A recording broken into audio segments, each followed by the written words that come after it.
अस्सलाम वालेकुम, this is doctor Wasim. कैसे हैं आप सब? ठीक हैं, फिट है। नई वीडियो के साथ आपकी खिदमत में हाजिर हूँ।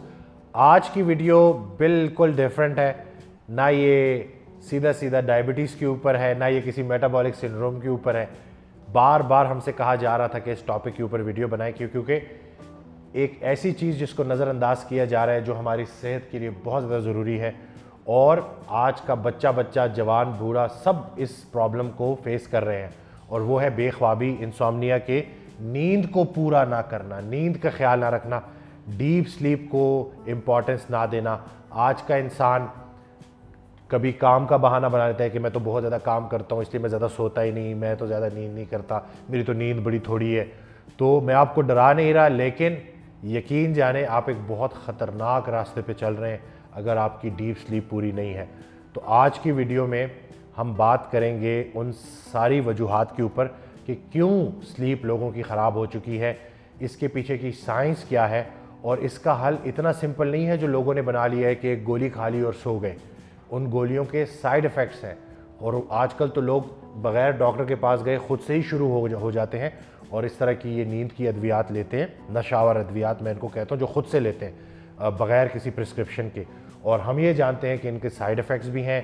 हार्मोनल इम्बैलेंस हो गया, इसके साथ साथ आपको और भी वेट गेन जैसे इश्यूज हो सकते हैं, थकावट आपको थ्रू आउट रहेगी। आप नींद करने के बावजूद सोने के बाद तो बंदे को फ्रेश होना चाहिए, लेकिन इन अद्वियात की ज़्यादा इस्तेमाल की वजह से अगर आपकी नींद होगी भी तो वो दवाइयों के ज़ेरे असर होगी, आप सुबह उठेंगे तो फिर इसी थकावट का शिकार होंगे।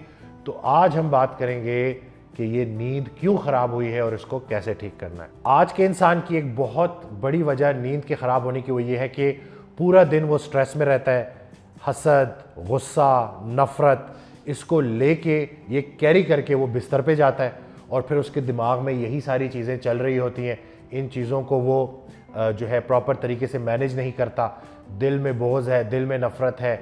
और एक इंसान जिसने दिन की किसी एक टाइम में कुछ ऐसा उल्टा जुमला बोल दिया या कोई भी ऐसी बात कर दी, तो उसको बंदा रिपीट करता रहता है अपने दिमाग में, और जिसकी वजह से उसको नुकसान होता है। तो अगर तो आपको एंगर का प्रॉब्लम है, इसी तरह से अगर आपको चिड़चिड़ापन है, इसी तरह से अगर आपने काम को बहुत ज़्यादा सर पे सवार किया हुआ है, तो खुदारा अपने लिए टाइम निकालें। मैं एक बात करता हूँ कि पहले आप अपनी खिदमत करेंगे तो दूसरों की खिदमत कर सकेंगे। उसकी वजह को जानें कि आया कहीं ऐसा तो नहीं है कि आप हर बात को सर पे सवार कर लेते हैं। मैं ये बात पहले भी करता रहा हूँ अपनी वीडियो में कि बेहतरीन इंसान वो है जो अपने दुश्मनों को भी माफ़ करे।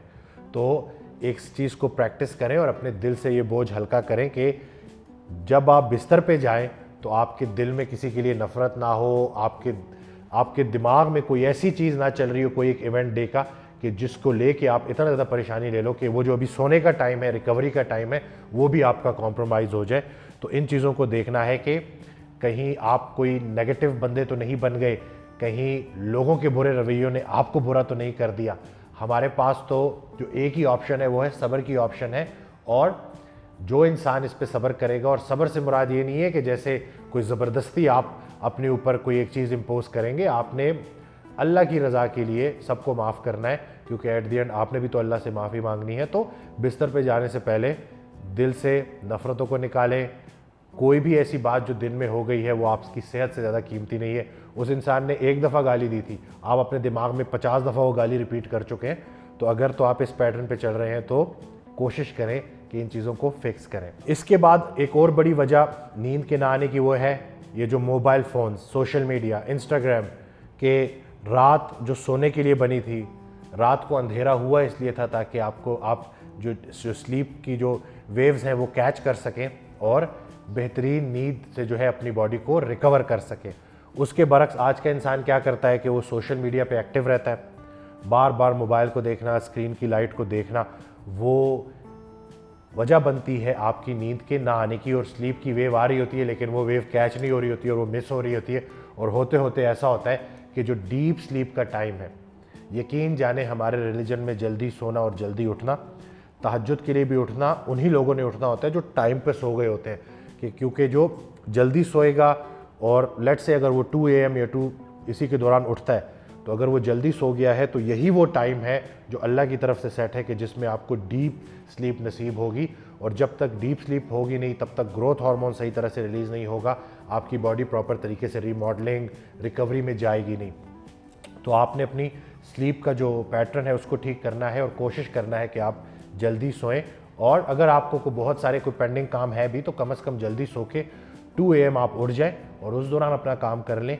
लेकिन इसका ये मतलब नहीं है कि आप पूरी पूरी रात जागे हुए हैं और फजर, बहुत सारे लोगों की एक रूटीन है कि वो फजर पढ़ के सोते हैं। ठीक है, अगर आप ऑनलाइन काम कर रहे हैं और आपकी बहुत ज़्यादा मसरूफियत है और आप हर दिन ये नहीं कर सकते, तो हफ्ते में 3 दिन तो ऐसे हो सकते हैं कि जिसमें आप जल्दी सो जाएं और जल्दी उठें।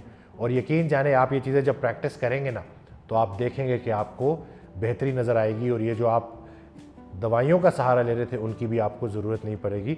तो आपने बस अपना पैटर्न चेंज करना है। एक और बड़ी वजह नींद के ना होने की वो ये है कि एंग्जाइटी और डिप्रेशन के लाइफस्टाइल हमने मॉडिफाई नहीं किया होता। आप लोग जानते हैं मुझे कि मैं लाइफस्टाइल मॉडिफिकेशन के ऊपर बात करता हूँ, डाइट और एक्सरसाइज के ऊपर बात करता हूँ कि अल्लाह ताला ने हमें इस तरतीब पे बनाया है कि हमने खाना पीना है लेकिन हद को क्रॉस नहीं करना और उसके साथ साथ हमने मुशक्क़त करनी है। एक्सरसाइज यकीन जाने वो चीज़ है जो कुदरती तरीके से आपकी बॉडी में एंडोर्फिन्स रिलीज़ कराती है, आप अच्छा महसूस करते हैं, आपका सारा निज़ाम सेट रहता है, जिसकी वजह से वो इंसान जो दिन में सही खुराक खाएगा और एक्सरसाइज करेगा तो जब शाम होगी, रात होने लगेगी तो ऑटोमेटिकली उसको अपनी नींद याद आने लगेगी और वो अपने आप को रिकवर करने के लिए फ़ौरन से पहले बिस्तर पे होगा और अपनी नींद पूरी करने की तैयारी कर रहा होगा। प्रॉब्लम यह है कि आज का इंसान एक्सरसाइज नहीं करता जिस तरतीब पे अल्लाह ने उसको बनाया है, बिल्कुल काउच पे बैठा रहता है। यकीन जाने पूरी कायनात मुशक्क़त में वो एक इंसान जो आराम पसंद हुआ हुआ है ना, उसने दुनिया की सारी बीमारियों को अपनी तरफ अट्रैक्ट किया हुआ है। तो आपने इन चीज़ों का ख्याल रखना है और ये जो प्रोसेस्ड फूड है, जंक फूड है, इससे बचना है। यकीन जाने ये जो मीठा है ये आपके ब्रेन को इस तरीके से अफेक्ट करता है, जो टाइप 3 डायबिटीज़ आजकल आ रही है, अल्जाइमर, जिसमें आपका हाफजा कमज़ोर होता है, तो उसको भी बताया जा रहा है कि वो एक इंसुलिन रेजिस्टेंट ब्रेन है। और इंसुलिन रेजिस्टेंस की जब हम बात करेंगे ना तो हमारे दिमाग में नंबर 1 क्या चीज़ आएगी? खुराक ठीक नहीं है। नंबर 2 एक्सरसाइज नहीं कर रहा। तो अगर आप चाहते हैं कि आपकी इंसुलिन रेजिस्टेंस ठीक हो तो आप देखेंगे कि जैसे ही आप डाइट और एक्सरसाइज स्टार्ट करेंगे और इंसुलिन रेजिस्टेंस ठीक होगी तो आपकी नींद भी ठीक हो जाएगी। इंसोम्निया का और हाइपरइंसुलिनीमिया का क्या लिंक है, ये मैं खुद से बात नहीं कर रहा।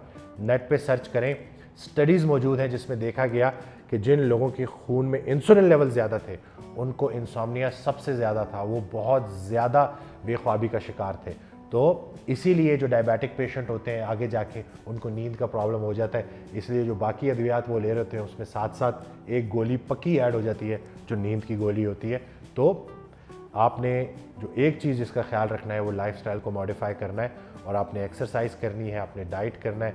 हमने ज़रूरी है कि बीमार हो के ही क्या ठीक होना है, हम प्रोएक्टिव अप्रोच भी तो रख सकते हैं, हम बीमारी से बच भी तो सकते हैं। और मैं एक बात करता हूँ कि हज़रत वासिफ़ अली वासिफ़ रहमतुल्लाह अलैह कहते हैं कि उसकी इबादत कबूल हो गई जो सबके लिए खैर मांगेगा। तो यकीन जाने हम जो ये आपकी खैर मांग रहे हैं वो इसीलिए मांग रहे हैं कि जब तक आप ख़ुद को नहीं बदलेंगे चीज़ें चेंज नहीं होंगी। अल्लाह रहमान है, रहीम है, लेकिन उनके लिए जो बाअमल हैं, जो सही तरीके से अपनी डाइट का ख्याल रखते हैं, जो सही तरीके से अपनी एक्सरसाइज का ख्याल रखते हैं और ज़िंदगी को फॉर ग्रांटेड नहीं लेते, ये हमें समझना पड़ेगा। और हज़रत एक दुआ फरमाते थे हज़रत वासिफ़ अली वासिफ़ रहमतुल्लाह अलैह कि अल्लाह आपको एक रास्ते का मुसाफिर बनाए। यकीन जाने ये जो मैं बात करता हूँ ना कि अल्लाह आपको इलाज बिल ग़िज़ा का मुसाफिर बनाए, तो उसकी वजह यही है कि थोड़ी सी अगर हम भूख तर्क कर देंगे, थोड़ी सी अगर हम मुशक्क़त ले आएंगे तो आगे जो आसान ज़िंदगी, जो क्वालिटी से भरपूर ज़िंदगी आपकी मुंतज़िर है वो आप अपनी आंखों से देख लोगे। तो ये सारी बातें जो हैं इन पे जब तक अमल नहीं होगा तब तक आपको बेहतरी नज़र नहीं आएगी। तो आपने इन बातों पे अमल करना है।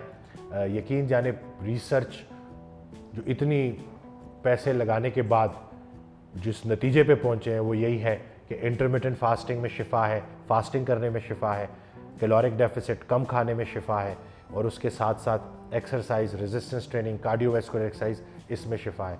तो हमने इन्हीं चीज़ों को अपनाना है। और ये हम कोई वेस्ट का फ़लसफ़ा नहीं सुना रहे। हमारा रिलीजन जितना सही खुराक पे ज़ोर देता है, जितना एक्सरसाइज पे ज़ोर देता है, वो हम सब जानते हैं। कितनी रिवायतें हमारे पास हैं कि जिनको अगर हम पढ़ें तो हमें पता चले और हमारा यकीन बिल्ट हो। तो एक बात जो मैं रिपीटेडली करता हूँ कि डॉक्टर बदलने से बेहतर है ख़ुद को बदले। आप जैसे ही अपने आप को ठीक कर लेंगे तो आप एग्जाम्पल बन जाएंगे बहुत सारे लोगों के लिए जो ये समझ बैठे हैं कि जैसे वो ठीक नहीं हो सकते। तो मकसद इस वीडियो का यही था कि आप तक राइट इन्फॉर्मेशन पहुंचाई जाए। और नींद को लेके अगर आप गाफिल हुए बैठे हैं और नींद को तवज्जो नहीं देते, नींद का ख्याल नहीं रखते, तो आप एक बहुत ख़तरनाक रूट पे हैं और आपने अपने आप को चेंज करना है। मुझे और मेरी टीम को दुआ में याद रखिएगा।